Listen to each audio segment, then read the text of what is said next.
мамыр достық күні. Қазақстан халықтарының бірлігі күні құтты болсын.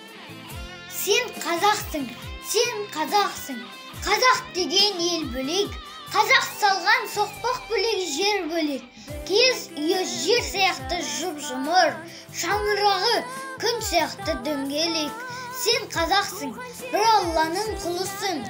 Адамға адам, құл болғаны құрысын. Жайқын соғыс зұлматтарда жойылмай, қалған ұлтсың, қаһармансың, ұлысың.